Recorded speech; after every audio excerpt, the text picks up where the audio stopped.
Frequency Podcast Network. Stories that matter, podcasts that resonate.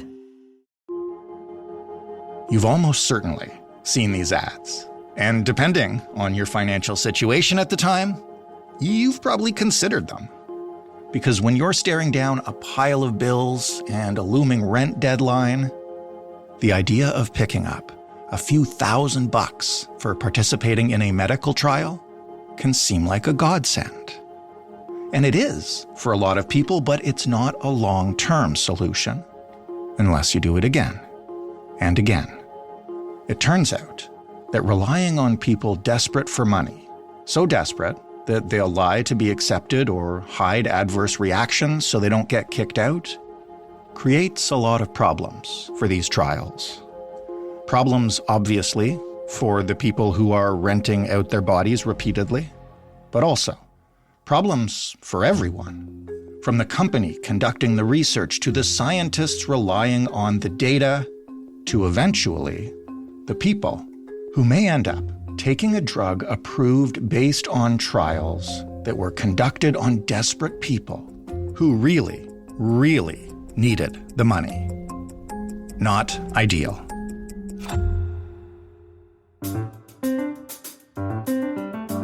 I'm Jordan Heath-Rawlings. This is The Big Story. Rob Cribb is the director of the Investigative Journalism Bureau at the Toronto Star, as well as an investigative reporter. Hello, Rob. Hi, how you doing? I'm doing really well. Thank you for finding some time. This is a little bit of a disturbing story, I think. It's been dark. Yeah, it's been a long process. We spent 2.5 years on this story, a pretty impenetrable story, and yeah, pretty dark. Why don't you start by sort of laying the groundwork on how medical research gets done on humans? Like, how does that process work in general? Well, it's evolved over time. During the course of our research, we actually discovered that the initial kind of clinical trials testing work in this country was done on prisoners in prisons. And that eventually led to a tremendous amount of consternation and public debate. What we imagine, I think what the average Canadian imagines, is these trials taking place in universities and hospitals, healthcare institutions under rigorous clinical observation, et cetera. And for sure, that's true. There's no question about that. It continues to be true. But there has been this emergence of privately run and operated clinical testing facilities in Canada. And so much of it is happening now. It's actually difficult to know what percentage of it is happening in these private clinical trials because Health Canada itself openly concedes that it doesn't know. It doesn't know how many there are. It doesn't know how many clinical trials are happening in these institutions because largely it's, there is not vigorous federal oversight of this. But we certainly know from the work that we've done over the last 2.5 years that there's a lot of it. And they market aggressively, they recruit aggressively, and they are the places where a tremendous amount of this clinical trial testing happens. Right. These are usually phase 1 studies, so the initial studies on a new drug that is, under consideration being proposed. They're tested on healthy individuals to assess their safety. In some cases, it's the first time humans have ingested this cocktail of drugs. And so the results from these kinds of phase 1 studies will then go on and lead to, if successful, of course, they'll lead to subsequent trial phases. But this is the data that, is reviewed for ultimately the approval of drugs that we see on the shelves. And we'll talk about, how this kind of testing might influence that or not and like the bigger picture connotations here. But first, let's give it a face. You spoke at length with someone named Franco. Tell me about him and what does he do? Franco is a career professional, self-described guinea pig. So he takes drugs for money as a livelihood, largely. I mean, he'll do odd jobs here and there to supplement his income, but effectively the bulk of his income, his livelihood, comes from signing up for test after test after test. It is the most lucrative way that he has figured out to make a living. He came to Canada, he's an immigrant, didn't have a lot of opportunities, stumbled upon this early in his time in Canada, and ultimately never found anything that could replace it with the same amounts of money. What kind of money are we talking about here? You could get as much as $20,000 for a really intensive study where you're spending days and nights living in in the facility for weeks, but much more typically, we're looking at, $1,000, a couple $1,000. He told us he will make on a good year, he'll take 30 grand or so in income from this, which he then supplements with other odd jobs. So this is in no way a lavish livelihood, but nevertheless, a very significant portion of a livelihood. And it has created this remarkable kind of subculture of people kind of living on the economic fringes who do this for a living. Do we know how big a business, for lack of a better term here, this is in Canada, like compared to other countries? Are we a hub for this kind of thing? Yeah, surprisingly, Canada is a big player in this. Now, obviously, we're a small country relative to others in the G7. Right. But 4% of the world's clinical trials happen here. That's per capita, the most in the G7. There's about 1,100 trials approved by Health Canada every year. And that means we actually don't know, again, because Health Canada doesn't know. But on any given day, there could be 2,000, 3,000 trials happening in this country. So what kinds of things happen when these trials begin? You mentioned these are people pretty desperate for money. They're taking, again, drugs that perhaps no human has taken before. Like, give me an example, maybe with Franco, of what can go wrong when you enter these. Yeah, well, lots can go wrong. There is a contract that is signed up front that tells participants potential adverse health events that they could experience from the drugs. And these documents are quite extensive. And I think to most of us, to you and I think we would be highly reluctant to consume them. Mm-hmm. But again, this is a very motivated jurisdiction, right? So you have to be healthy. First of all, these are meant to be healthy participants in the trials. And so that poses the first problem for lots of people who rely upon this for a living, right? So what happens if you do have a health condition that would prevent you from getting into a lucrative study that's going to get you $5,000, $10,000? What happens if you use drugs, which is a precursor for filtering you out? Right. Any number of things that might prevent you. What are you going to do when you're asked those questions on a form? Well, I can tell you what Franco and many others that we spoke to do. They lie. They have to lie. There's no way around it. In the end, we spoke with more than a dozen what I'd call professional trial participants or regular trial participants, and they all told us at some point, you have to, if you're going to do this repeatedly as a way of making money to survive. So they can lie, they can hide the fact that they use specific drugs, and it's all for the purpose of getting approved. Like the big goal is to get approved. So you apply to get in, and then you have to, in some cases, do blood tests and things. If you get in, you're inside, right? And so some of these can run for a couple of days. Some of them can run for a couple of months. Mm-hmm. And when you're on the inside, you're on a very strict regimen. The medications are delivered to you and into you at a regular frequency. In some cases, you're all wearing the same kind of clothing, or you have a trial number participant. You're referred to by your number rather than your name.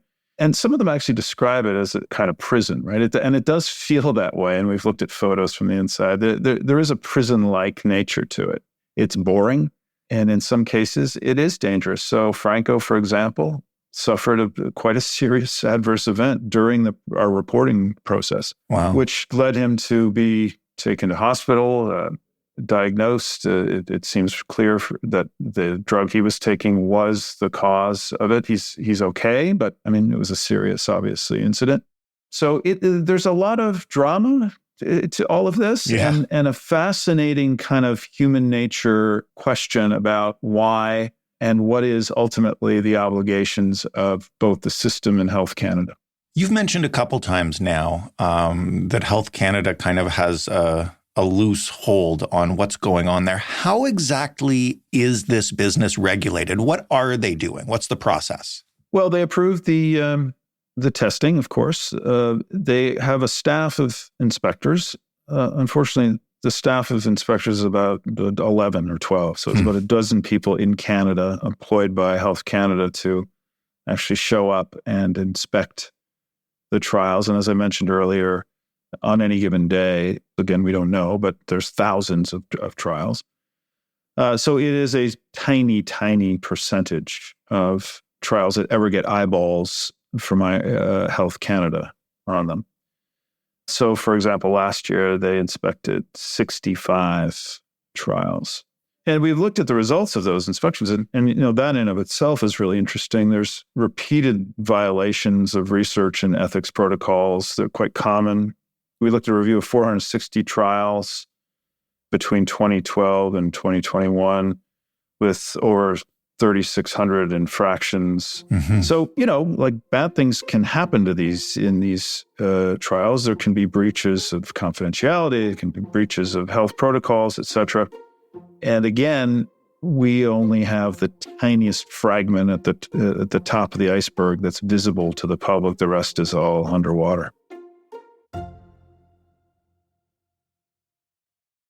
It's one thing to discuss, the adverse effects this can have on people who are desperate for money and sign up for this stuff. But in the macro, if people are lying on forms or not reporting effects and stuff like that, what kind of impact can that have on the actual research that is supposedly being done here to eventually make these drugs safe for the public?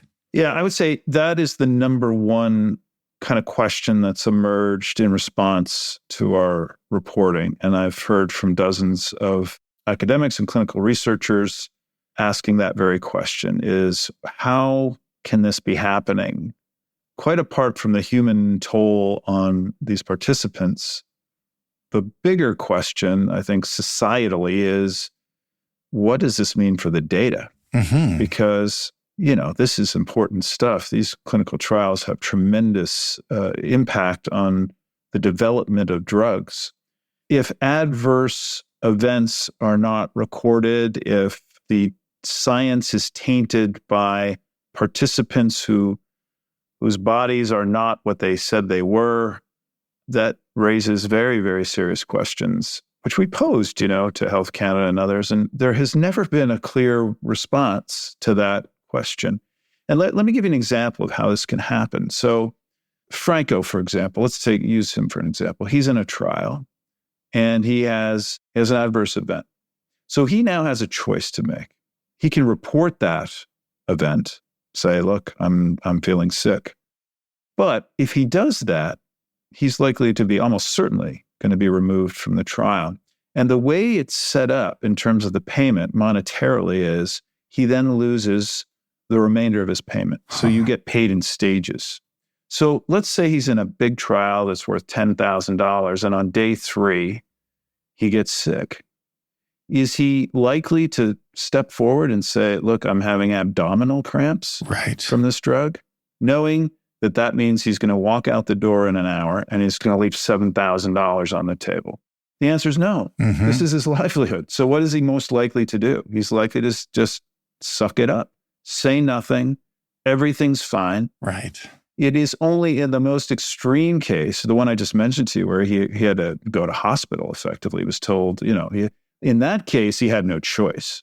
But what he'll say is, I am not going to report voluntarily almost ever. I'm going to shut up and go through. So then what does that mean to the science? If there's a whole bunch of people inside getting abdominal cramps from a drug and all of them are shutting up about it because they can't lose the $7,000 they need to make rent this month, well, then what's that doing to the data? Right. And is it possible that data is so tainted that it's going to move into further development and ultimately this very serious adverse event is overlooked? How is this different then from the other trials that we've talked about in hospitals? I know if people ride the subway here in Toronto, you will often see requests from places like CAMH for people to participate in a research study. What's the difference between that and the ones you're discussing? Well, on their face, they're similar. They're very similar. So there's lots of testing done in hospitals in Toronto, for example. CAMH is one of them, sick kids for sure.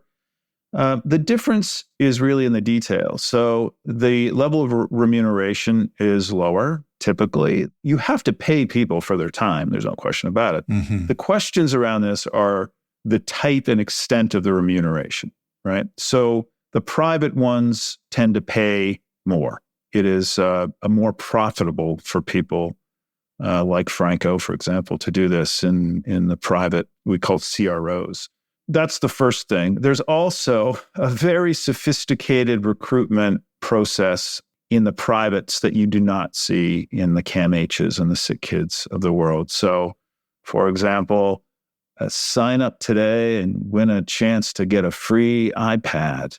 We'll pay you on a debit card so you don't need a bank account. If you do a certain number of tests, almost like a coffee card, you get preferential treatment and you get free parking.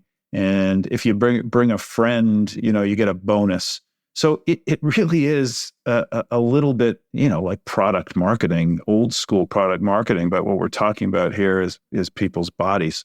So every sort of medical ethicists that we talked to about this, and we showed them the ads and the recruitment materials, and to a person, they all expressed deep discomfort with the recruitment materials and the process and the offerings that are given to prospective trial volunteers.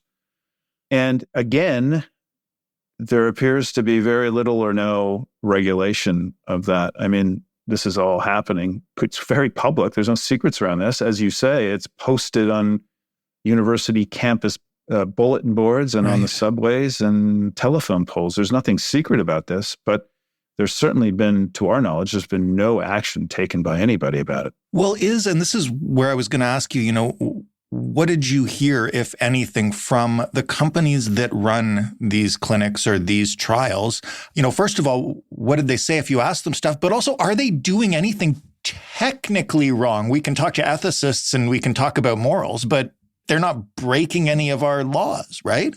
It's gray. It's one of those fascinating stories. In an industry that is obviously very, very highly regulated. We're talking about drug development. We're talking about human trials. I mean, one would expect, and certainly my thinking on this as the typical Canadian coming into this story, I just thought, there's no way. It's impossible. Could we imagine a more sort of clinical, rigorous, scientific area of inquiry than human trials? And yet, the more we peeled back the layers on this, when you get down to it, there is a tremendous amount of gray and lack of oversight and lack of regulation. Now, Health Canada will tell you the exact opposite, right? So we went to them and they certainly say that they rigorously oversee clinical trials and work to protect the health and safety of the participants. They're saying that they're going to publish some new regulations next year that will further tighten what they're doing and frankly align with some of the other Western countries that are doing more on this, by the way. I mean, it's clear that Health Canada is by no means leading the rigorous oversight movement here. The companies themselves say, they actually said very little to us, Jordan. I'll be honest with you. We spent a lot of time trying to seek comment and interviews from them. We got, little or nothing in terms of substantive response to our reporting, which is kind of unfortunate. But, are they breaking any rules? I mean, there's two ways to measure that. Have they been charged with anything? Have they been disciplined? Has there been any actions taken by any regulatory authority? No. Nothing that we can find. So technically, the answer to your question is no, they're not breaking any rules. But do they breach sort of fundamental medical ethics standards and protocols? I mean, the answers to that we got from the people that are most equipped to answer that question would say, yeah, there are elements of this recruitment. There's elements to the fact that payment is delayed until the end, which obviously creates an overwhelming motivation for the participant to shut up and stick around. Yeah, those things, those are inducements that are, that do not align with the principles of medical research. So what are the other Western countries you mentioned that are ahead of us on this doing to make the data better, make the participants safer? Yeah, so we looked at a couple. In France, for example, they have a government registry established under the law that caps compensation for participants. One of the ways that participants break the rules and lie is something called like a 30-day washout period. So what that means is you do a test, a trial, you consume drugs, you finish the trial. You're now supposed to wait 30 days before entering into a new trial. And the point of that, of course, is to allow the drugs that are in your body to remove themselves so that you can enter a new study without the residue of those drugs potentially tainting the new data. Mm-hmm. Here's the catch. Typically, nobody's checking. There's no federal oversight of that. There's been a few private industry attempts using fingerprint technology to keep track of where you go. So if you do a test today in Toronto and then you decide, well, I'm going to go to Montreal tomorrow with my friends, and often they all pack up in the same bus and they go up the road to Montreal where there's also a lot of testing, and they start a new test the next day. There is virtually every chance that they're going to be able to do that without any question. And it's because there's no registry. There's nobody making sure that you are going to stay clean from trials for 30 days. France, they do that. The UK, Health Research Authority, for all phase 1 trials, they have a prevention system, a national database verified through insurance numbers, so the equivalent of our health cards. So they're able to monitor this kind of thing. So it's doable. There's no question it's doable. We just haven't done it. So while we wait, I guess, for the new Health Canada regulations, last question, what happened to Franco? He had a really serious reaction. He was in the hospital. What did he do next? Yeah, it was scary. And again, this was all happening while we were talking to him regularly. He called us from the hospital. We talked to him. And so he was assessed by a doctor, spent basically a day in the hospital. They did some tests. His doctor's assessment essentially that he had indeed suffered a health problem based upon the drugs. It was one of the known side effects of this cocktail of drugs. And he was released. He's okay. And of course, our first question to him was, so that's a scary thing. Are you done? And, he wavered a little bit, I think, at first. And he certainly doesn't want to continue to do this. But I can tell you that he's back doing it. Wow. He's back in the study as we speak today. There just isn't another way for him. He certainly hasn't found another way to make a living in the way that he can doing this. So it has become sort of this unquenchable need to continue. So he continues to be doing it. That's quite a story, Rob. Thank you for shedding light, you and the team, on these practices. I think it's going to come as pretty shocking to a lot of people. Thanks for asking. I appreciate it. We're really happy to share it with you. Rob Cribb of the Investigative Journalism Bureau and the Toronto Star. That was The Big Story. For more, you can head to thebigstorypodcast.ca. And of course, you can also find a Contact Us form on that website if you want to write in, or just email us. hello@thebigstorypodcast.ca, or you can even give us a call, 416-935-5935, and leave a voicemail. The Big Story is available in every single podcast player, and that includes Seeker, Seekr. If you haven't given it a try, maybe take a look. Thanks for listening. I'm Jordan Heath Rawlings. We'll talk tomorrow.